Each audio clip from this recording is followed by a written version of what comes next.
Bonjour, je suis Anne-Gabrielle et vous écoutez Monologue, le podcast qui dit tout haut ce que tout le monde pense tout bas.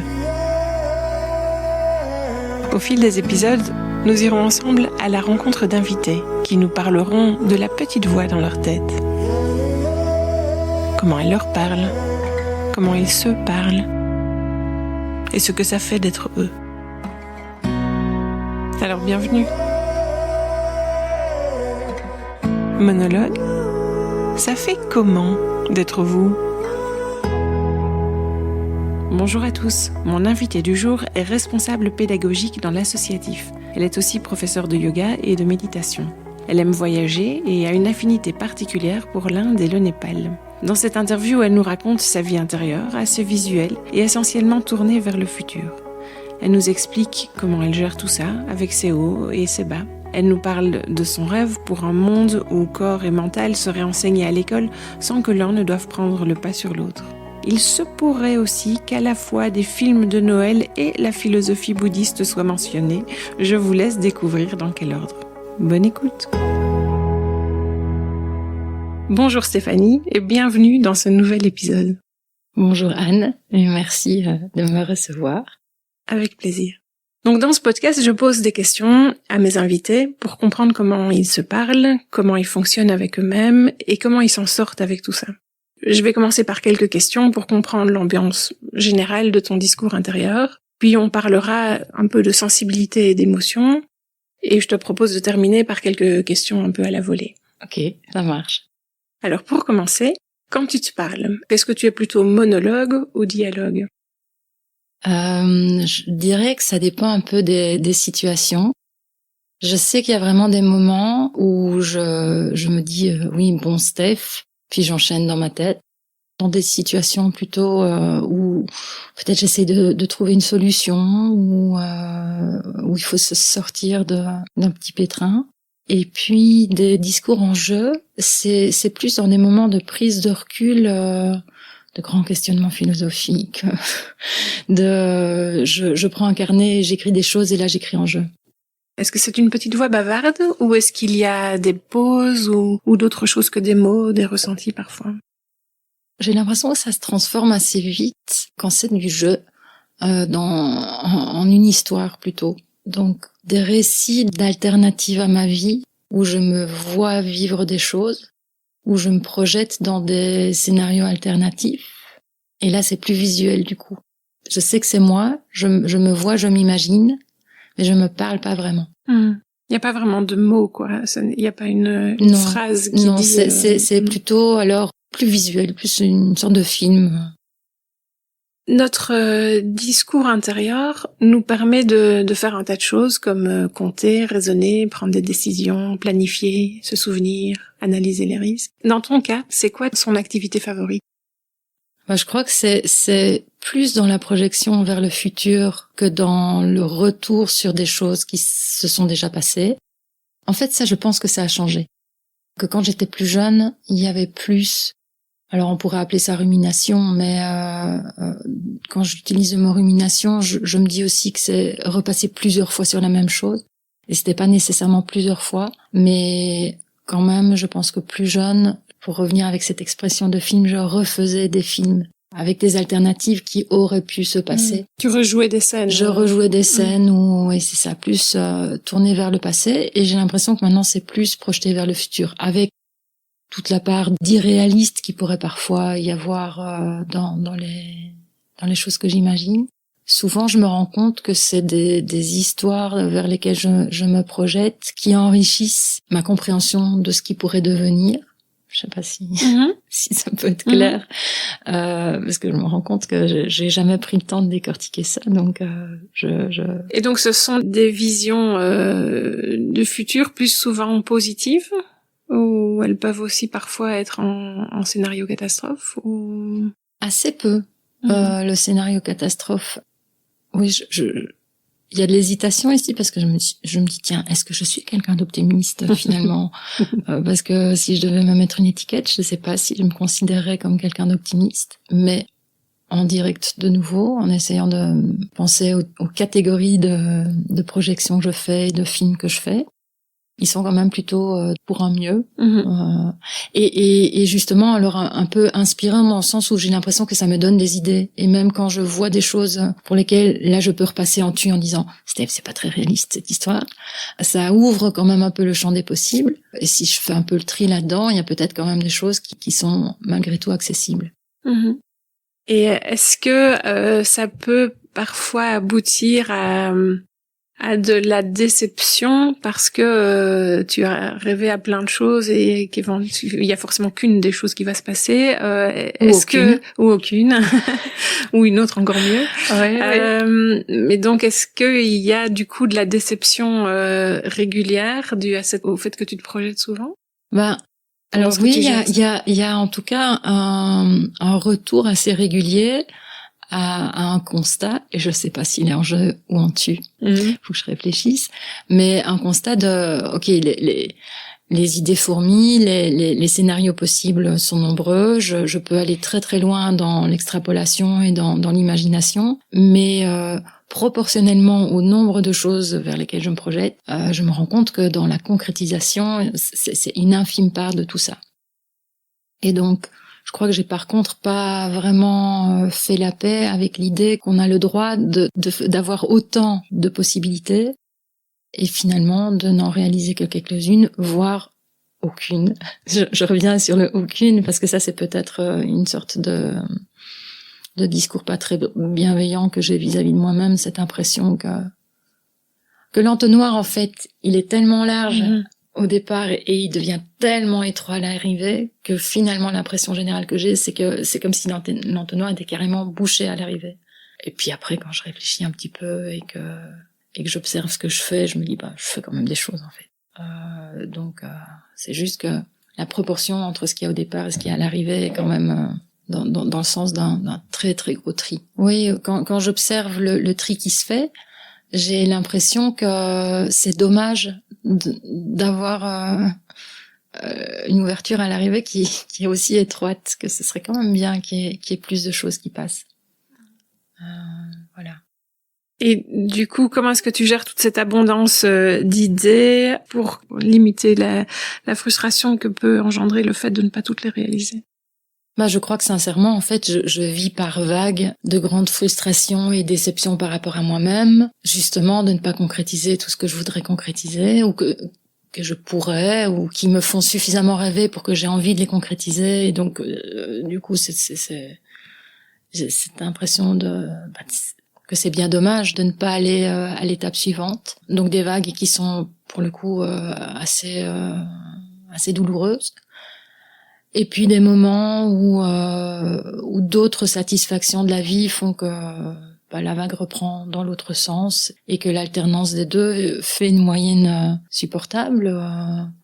Voilà. Avec le début des projets que tu lances quand même aussi, j'imagine. Voilà. Je crois qu'il y a un truc que j'ai constaté quand même relativement récemment, c'est que quand je parle des projets autour de moi, quand j'entame des projets qui sont plus des projets conjoints, que je partage et qu'on porte à 2 ou 3, alors là, ça a beaucoup plus de chances de se mettre en route et que c'est peut-être quelque chose que je dois intégrer à mon mode de fonctionnement. Quand bien même, j'aurais quand même cette envie d'arriver à concrétiser des choses qui viennent de ma petite tête et de les concrétiser moi-même comme une grande, que dans les faits, cette capacité d'action, elle me vient peut-être plus quand je suis dans quelque chose de collégial. Et je crois que c'est lié aussi à des questions de confiance dans la réussite potentielle des choses. Et que peut-être j'ai pas assez confiance dans ma capacité à la réaliser seule, quand bien même je le voudrais, et que avec d'autres forces autour de moi, je fais plus confiance aux capacités des autres et voilà. Ou peut-être que la relation te met en mouvement aussi, le fait que ce soit avec d'autres. Oui, inévitablement dans ma vie, la relation c'est quelque chose d'important et ça me nourrit, ça me réchauffe, littéralement, ça me réchauffe le cœur, quoi. Mais je pense que là, c'est vraiment la question de la confiance dans la possibilité que ça marche. Par défaut, je crois que j'ai plus confiance dans les talents des autres ou dans la combinaison de nos talents. Je veux pas me faire exagérément désespérer quant à mes propres capacités, mais au moins dans la combinaison. Voilà. Peut-être que aussi, quelque part, ça m'expose moins que si échec il y avait, c'est échec partagé, j'en sais rien. Je me suis jamais dit les choses dans ces termes-là, mais c'est possible que ça joue. J'ai lu récemment que notre société s'équipait de plus en plus en armes de distraction massive, qui nous empêchent d'être présents à ce qu'on vit, à ce qu'on est, à ce qu'on fait. Alors, quand toi, tu as envie de te distraire, c'est quoi ton arme un peu honteuse de distraction massive ? Ça va être pas très original, je pense, mais quand même très rangé dans la catégorie plaisir coupable / honteux. Par exemple, des séries de Noël sur Netflix. On a le droit de dire ça. Je sais que je suis pas la seule, mais quand même, le dire devant un micro, c'est quand même encore autre chose. Alors, on peut compenser, tu peux nous en dire une dont tu es plutôt contente et que tu sais qui est vraiment bonne pour toi, enfin même si l'autre aussi, mais que tu oses dire à voix haute. En même temps, derrière l'idée de distraction, je me rends compte que je connote le mot distraction de façon un peu péjorative, donc c'est pour ça que je suis sûrement tombée sur l'exemple des séries de Noël aussi facilement. En tout cas, quelque chose qui pourrait me permettre de prendre un peu de distance et d'alléger un peu des ressentis. J'ai découvert un truc tout récemment, qui est absolument pas... je fais un teaser de fou, mais en fait, c'est juste danser toute seule.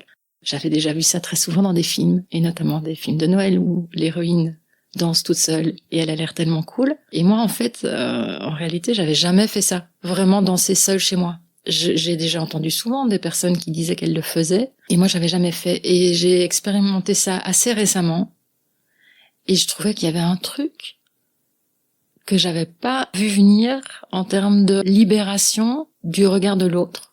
En plus, c'était dans une pièce où il y avait même pas de miroir, parce que dans le regard de l'autre, il y a le regard de soi dans le miroir, et donc parce que chez moi, il y a un miroir, et j'ai déjà dansé 2-3 fois chez moi depuis, et je me rends compte que les moments où je passe devant le miroir, je perds déjà un peu de la magie. Mais l'expérience à laquelle je réfère ici, c'était vraiment dans une pièce sans miroir. Donc il y avait personne, et c'était vraiment juste bouger sur de la musique, et ça a duré assez longtemps, 3/4 d'heure, 1 heure, je crois. Et après je me suis dit, mais c'est pas très malin, parce que c'est l'heure d'aller dormir, tu vas être surexcité. Et puis je pense que j'ai plus aussi bien dormi depuis longtemps. Excellent. Ouais, voilà. Okay. Et c'est pour ça que j'ai essayé de le réexpérimenter chez moi, et ça marche plutôt bien. Okay. Voilà. Si on part un peu en termes des sens et des émotions, est-ce que tu es particulièrement sensible à certaines sensations? Toucher, l'odorat, la vue, voilà. Je dirais alors plus le son et l'odorat. Et d'ailleurs, je trouve que pour le clin d'œil, je trouve que l'odorat par moments c'est un peu gênant, même, parce que quand ça peut être c'est génial quand c'est une bonne odeur, tu te sens enveloppé comme ça par quelque chose de très agréable, mais j'ai l'impression que j'ai aussi quand même des bons capteurs à toutes les odeurs moins chouettes, mais avec toutes les évocations qui vont avec aussi. Ce côté vraiment d'être plongé dans un univers par l'odeur, et alors le son. Pour moi, et aussi dans le sens parfois submergent, dérangeant, et m'empêchant de réfléchir quand il est trop important.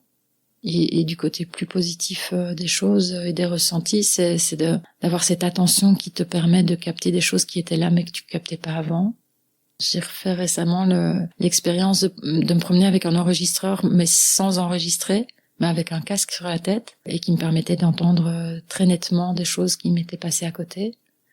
Et ouais, c'était juste une autre façon de traverser, c'était en ville, c'était une autre façon de traverser la ville. C'était vraiment très très impressionnant, en fait.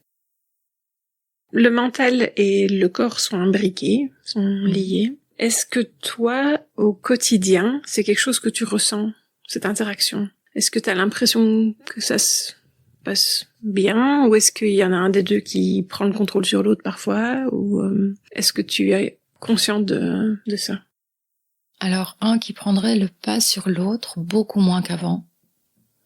Et je dirais que moi, j'ai grandi avec cette idée que le mental était plus important que le corps.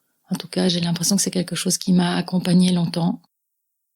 que je faisais partie d'une catégorie de personnes qui appréhendaient le monde par le mental plus que par le corps. Ça, je crois que c'est des choses qui sont construites en parallèle avec le parcours scolaire. Je suis à peu près convaincue que quand j'étais petite, c'était pas le cas. Et je parlais de la danse tout à l'heure. Je sais que quand j'étais petite, j'aimais déjà beaucoup danser. Et d'ailleurs, quand je dis danse, c'est bouger sur de la musique avant même que ce soit codifié par des cours, etc., ou par des chorégraphies à suivre. Donc, cette histoire de la primauté du mental, je crois que c'est vraiment quand même très construit par une sorte d'interaction entre ce qui se passait à l'école et puis ce qu'on m'en renvoyait. Donc, je me suis pas mise toute seule dans la catégorie des intellectuels.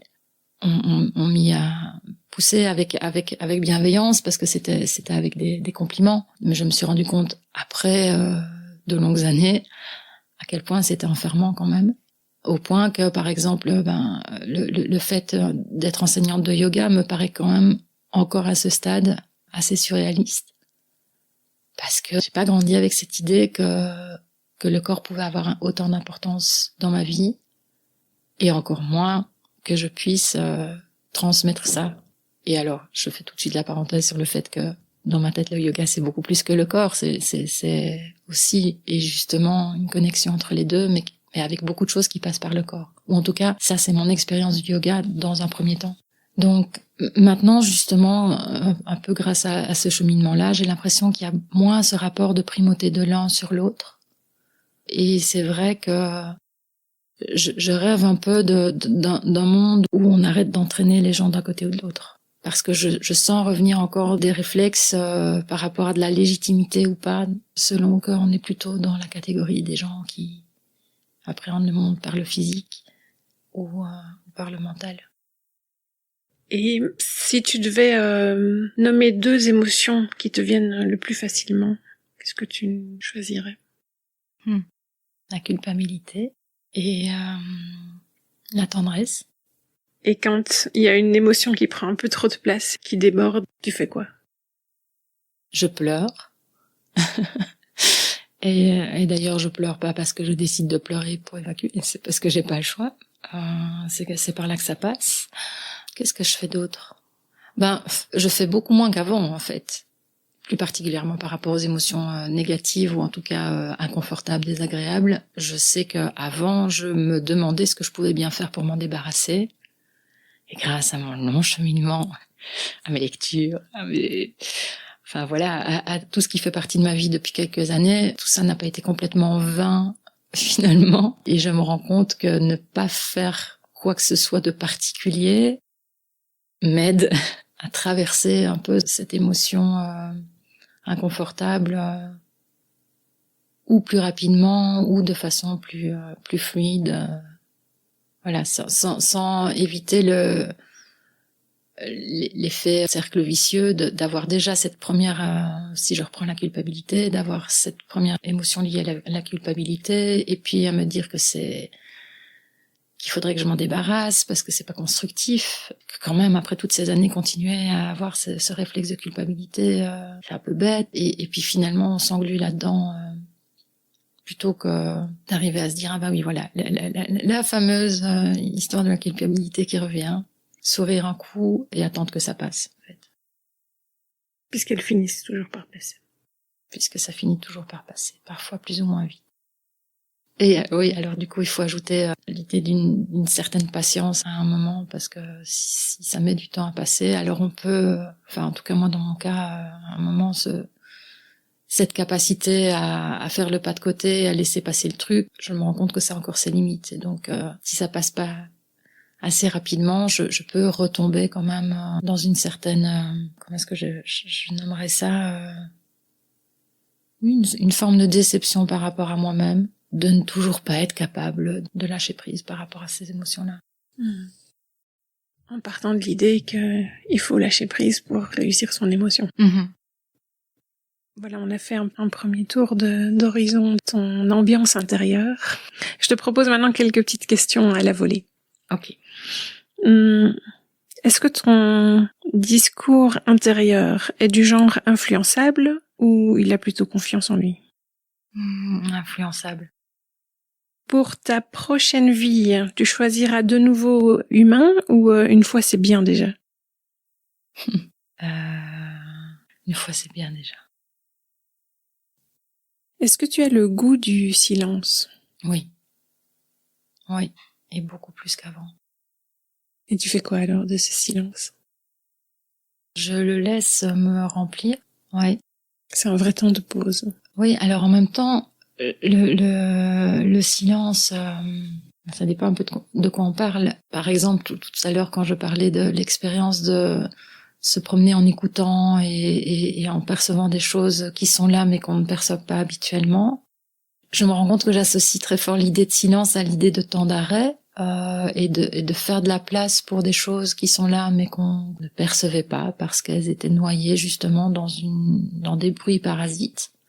Donc c'est comme si je cherchais à dire qu'il n'y a jamais du silence pur. C'est comme quand on travaille à apprendre à méditer et puis qu'on s'éloigne un peu de cette pensée que la méditation ce serait ne pas avoir de pensée. Ben, pour moi le silence c'est pas un vide, mais c'est peut-être la différence entre le bruit et le son, quoi. C'est le bruit qui est là, qui est ambiant, qui peut être parasite, qui peut être fatigant, et des sons qui sont plus significatifs et qu'on prend le temps d'écouter. Et l'idée de lenteur qui m'apaise et qui, moi, est associée à l'idée de silence par rapport à la précipitation qui, dans ma tête, est bruyante. Oui, moi j'entends là un peu une différence peut-être de relation avec, en fait. Qu'à un moment, tout comme dans la méditation, l'idée c'est pas d'arrêter ses pensées, mais d'être dans une autre relation avec elle. Ici, ça va être aussi à un moment d'être autrement en relation avec le monde qui t'entoure, de ne pas être en projet ou te mettre dans quelque chose et d'entrer dans une autre relation. Pas la pression de... on revient en fait à l'idée aussi de cet entonnoir avec beaucoup d'idées qu'il faudrait peut-être en concrétiser plus. L'idée qu'en fait il faut arrêter de faire tout le temps ou de vouloir faire, de produire, d'avoir des choses à montrer. Et j'avais l'image qui me venait de la neige qui tombe et de la lenteur des flocons. C'est sûr que tu peux regarder la pluie qui tombe, mais regarder la neige qui tombe, c'est différent. C'est plus lent et il y a une forme de calme qui vient avec, mais qui est pas c'est pas un vide total, côté plus feutré qui permet de juste d'accepter d'être là. Je sais plus si c'est quelque chose que j'ai lu ou entendu récemment, mais j'ai vraiment plus du tout le contexte, mais c'était des personnes qui parlaient du fait que si on regarde un petit peu notre activité de petits êtres humains comme ça qui s'excitent sur la planète, c'est pas que tu enlèves de la valeur à ce que les gens font, mais il y a quand même une dimension peut-être de futilité qui peut ressortir de ça, et qui peut être, je peux imaginer peut-être cynique ou déprimante si on la prend d'une certaine façon, mais qui moi m'apaise en fait, de me dire mais en fait on s'excite vraiment pourquoi? Un peu cette idée de faire une tempête dans un verre d'eau, tout le monde pense que ce qu'il fait ou ce qu'il pense est très très important et très essentiel et qu'il faut le crier haut et fort, et puis tout ça quand on prend une échelle beaucoup plus large, beaucoup plus longue, ça perd, j'ai pas envie de dire ça perd de sa valeur, mais je trouve pas le mot.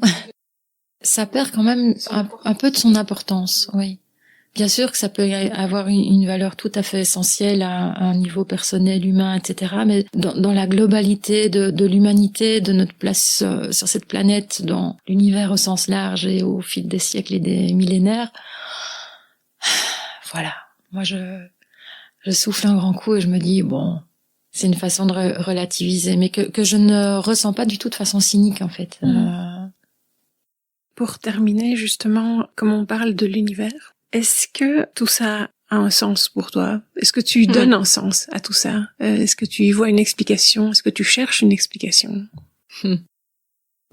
Oui, régulièrement. Je reviens sur l'histoire des vagues. Il y a les vagues qui me submergent de recherche de sens, de trouver une réponse à toute cette excitation et à toutes ces émotions qui peuvent être difficiles et à ce qu'on cherche à construire. Et bon, alors j'ai récemment relu pas mal de trucs dans des écrits bouddhistes. Beaucoup de trucs relativement vulgarisés. C'était pas des discours difficilement accessibles, mais c'était des choses qui revenaient vraiment autour de certaines branches du bouddhisme qui discutent du fait que le sens c'est le non-sens et que l'acceptation du fait que les choses n'ont pas de sens est tout à fait sensée. Je me rends compte que c'est très difficile de résumer un truc qu'on a lu il y a longtemps. Je vais pas dire que je vais résumer, je vais dire ce qui m'en est resté, avec peut-être tous les filtres et les faux souvenirs qui vont avec. Mais j'en ai retenu qu'on était en droit de se dire que tout ça n'avait aucun sens, de nouveau sans pour autant être cynique et sans pour autant tomber dans une sorte de fatalisme de se dire, eh ben, puisque ça n'a aucun sens, arrêtons ça tout de suite. Parce que je pense que ça, dans ma quête de sens, ça a été souvent la réponse. Pendant longtemps, de me dire, donc si ça n'a pas de sens, arrêtons de nous fatiguer, arrêtons de souffrir, puisque c'est souffrir pour rien. Et j'avais l'impression que cette quête de sens, c'était une façon d'accepter la souffrance, en fait, de se dire, ok, c'est rude, mais ça va dans ce sens-là, donc on serre les dents et de justifier les moments de souffrance. Les moments de souffrance, voilà, de leur donner une forme de but. Et là, pour le coup, c'était des ressentis, ça a toujours été des ressentis quand même très lourds. Et je ne dis pas que ce que j'évoquais juste avant du non-sens pris plus positivement, je ne dis pas que c'est un réflexe maintenant que j'ai automatiquement, mais je sens que c'est une alternative qui est présente, qui n'était pas présente avant. Et donc j'ai aussi bon espoir pour être moins souvent submergée par ce néant justement de il n'y a pas de sens à tout ça, donc arrêtons les frais. Et c'est plutôt un petit peu plus léger, un petit peu plus ironique, un petit peu plus surréaliste de dire ça n'a pas de sens, et donc continuons comme ça, mais sans survaloriser l'importance de nos actions, l'importance de nos émotions. Voilà, je m'écoute parler, je me dis que c'est quand même suffisamment pas structuré pour refléter le fait que c'est pas encore du tout intégré, mais je sens qu'il y a une amorce d'une alternative dans mes conclusions et donc aussi dans la façon de le vivre, de l'encaisser quand ça arrive. Faudra que j'aille relire les trucs que j'ai lus là. Ça mériterait un petit rafraîchissement, sans doute. Que finalement, alors l'idée c'est juste de le vivre en fait. Oui. Vivre le truc. Oui. Vivons-le ensemble. Le fait qu'il n'y ait pas de sens n'est pas une chose négative en soi. Puis revenir à une forme d'humilité aussi. Je crois savoir que c'est quelque chose qui peut être entendu et partagé par des tas d'autres gens. Quand on se projette, quand on regarde un animal et qu'on se dit mais ça a l'air tellement plus facile d'être un oiseau, un chien, de pas se poser toutes ces questions qu'on se pose. Alors déjà, c'est présumé que ces êtres vivants ne se posent pas de questions. J'en ai pas la preuve. Mais aussi, c'est nous ramener à ce qu'on pourrait être. C'est aussi des êtres vivants qui auraient juste pour raison d'être, et de traverser cette période relativement courte finalement, dans laquelle on est physiquement ici, sur cette planète. Et quand tu es submergé dans une vague de type arrêtons les frais, comme tu disais, je ne sais pas si c'est possible de le décrire, mais comment est-ce que tu rebondis ? Comment est-ce que tu peux revenir à la vague d'action suivante et de mise en projet ? Déjà, je crois que spontanément, j'utiliserais peut-être pas le terme rebondir, parce que, en tout cas, moi, ce que je mets derrière rebondir, c'est quelque chose d'assez volontaire, comme si justement je connaissais l'existence d'un tremplin qui va me permettre de sortir de là. Ou bien avec l'idée de submerger, moi j'ai aussi cette idée, cette image un peu classique de t'arrives dans le fond et puis tu te donnes un coup de talon et tu remontes. Moi en tout cas je dois avouer que dans ces moments-là, je suis dans le fond et le coup de talon, je ne sens pas l'énergie de le donner. Je n'ai pas de tremplin en tête pour rebondir. Par contre, ce qui a quand même, j'ai l'impression, changé moi ces dernières années, c'est quand même cette idée d'acceptation du fait que même si c'est très intense, a priori à un moment ça va s'améliorer, ça finira, sans doute pour revenir. Mais donc le rebond il vient plus d'une certaine forme de patience, jusqu'à ce que, alors j'allais dire par miracle, moi je suis encore dans cette phase de vie où je voudrais arriver peut-être à comprendre ce qui peut faire à un moment un peu cet effet miraculeux, parce que Ça, je l'ai quand même vécu plusieurs fois. Il y a un moment, contre toute attente, à ma grande surprise, je sens que je remonte. J'ai pas du tout eu l'impression d'avoir donné un coup de talon, j'ai pas du tout eu l'impression qu'on m'a tendu quelque chose, mais ça remonte.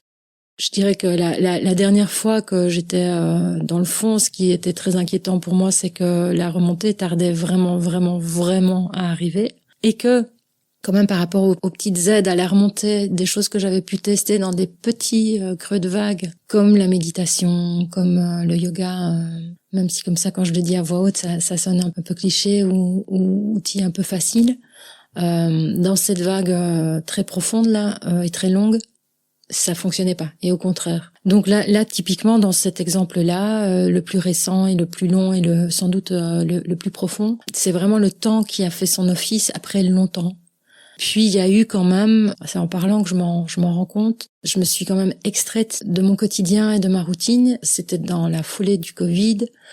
J'ai eu la possibilité de repartir en Inde et de refaire une formation que je voulais faire depuis longtemps et puis qui avait été mise entre parenthèses à cause de la pandémie justement. Et là, ça, je pourrais dire maintenant tout en parlant que ça pourrait être, chez moi en tout cas, quelque chose qui fonctionne bien. Le fait d'être sortie de ma routine, de mon quotidien, d'être un peu forcée au départ par moi-même, par la décision que je prends, et ensuite par un cadre qui m'est imposé, une formation, une retraite, parce que ce cadre que j'ai déjà essayé de me créer pour moi-même, justement pour essayer de m'aider à rebondir, ou en tout cas à me sentir mieux, ou à prendre distance de ce qui va pas. Au quotidien, chez moi, j'arrive assez difficilement à le faire, ou en tout cas, j'arrive pas à le faire au moment où je suis dans le fond.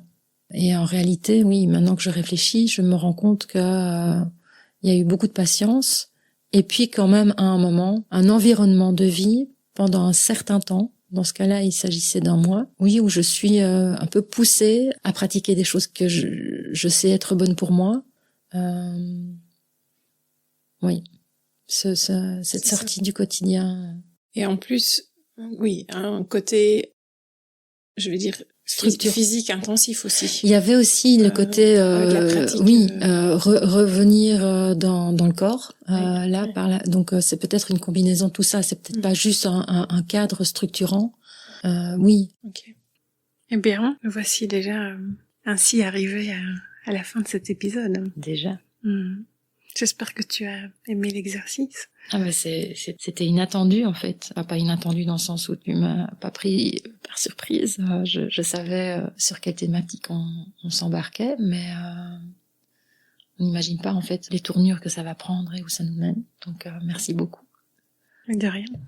Et est-ce qu'il y a quelque chose que tu as envie de partager, soit sur ce qu'on vient d'évoquer, soit d'une manière plus générale sur la santé mentale, en guise de conclusion? Ouais, je crois que j'aurais envie, mais je trouve pas bien les mots.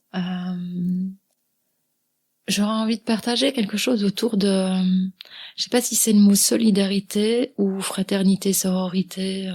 Comment est-ce que je pourrais formuler ça?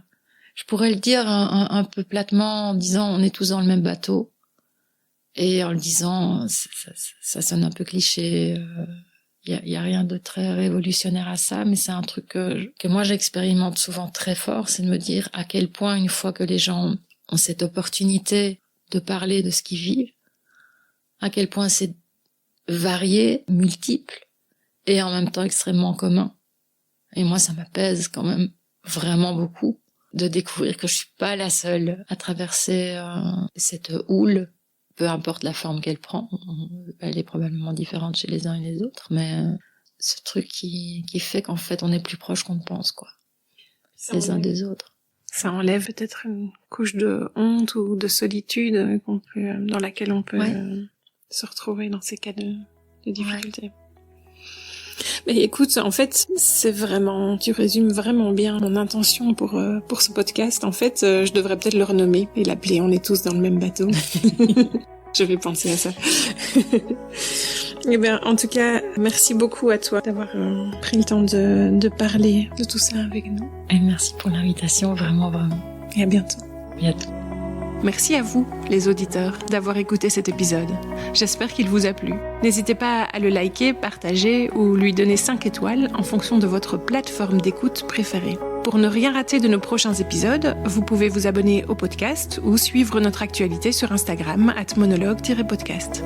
Enfin, Monologue, c'est aussi un site internet avec plein de ressources et d'idées pour vous inspirer et, si le cœur vous en dit, me partager vos monologues à vous. C'est à l'adresse www.monologue-podcast.com. À bientôt!